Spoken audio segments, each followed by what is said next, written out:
So here's some simple stuff you can do out of the 90-90 every day to help out your hips.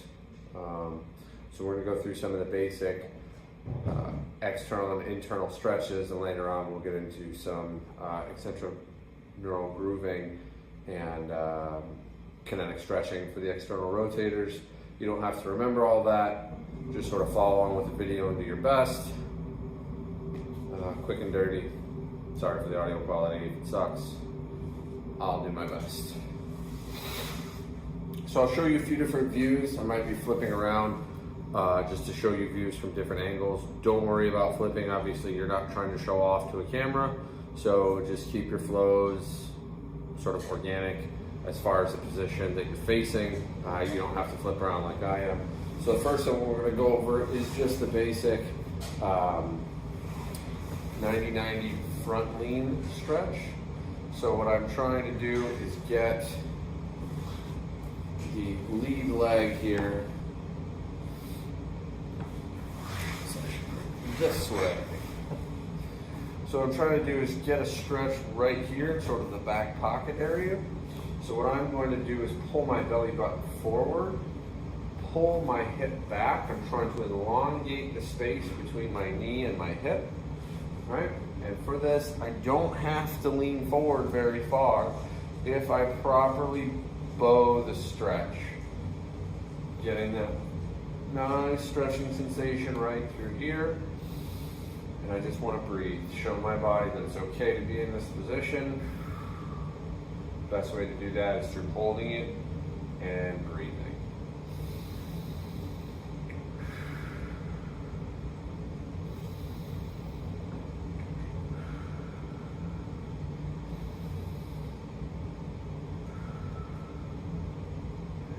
Come out of it. Okay? So now we'll go over sort of the 90-90 transfer. Okay? So I'm just flipping position so that you can see. I obviously could have done this facing the other way, but this way you get a sense of how to do it from this angle, with a little better perspective. So if I'm in my 90-90 front lean, which is the same stretch that I was just doing, and I back out of it, okay, I want to actively push this knee into the ground and not let that come up until I absolutely have to, okay? I'm going to start to lift my trail knee up off the ground, thinking external rotation. I lean back as much as I have to. Right now I'm trying to bias a straight spine over being in a rush to do it without my hands on the ground. So leaning back and utilizing my hands for support. I'm going to lift up, open up as much as I can. Once I hit this wall and I can't go any further, then I'm allowing this one to come along for the ride, but my knees are allergic to each other. I'm constantly pushing out. So at any point I can say stop. Are my knees as far apart from each other? Yeah, they are. I can't drive them any farther. Then that's what I'm looking for. Once this knee hits the ground, then my knees can start to get closer together, and I'm ready to do my 90-90 front lean in this direction. Again, I'm just going to hold and breathe, pulling it up. Replicate the same thing we saw from the better angle on the other side. Okay? So once I do that, both sides, I would transfer back over here, and now we're going to get into internal rotation. Now, what I just did is exactly what I don't want you to do, which is rush through the transfer. Okay? Every time we transfer, we take advantage of that opportunity of a nice, wide, slow, challenging transfer to open those hips up. Okay? Once I'm in this position, we're going to work on internal rotation.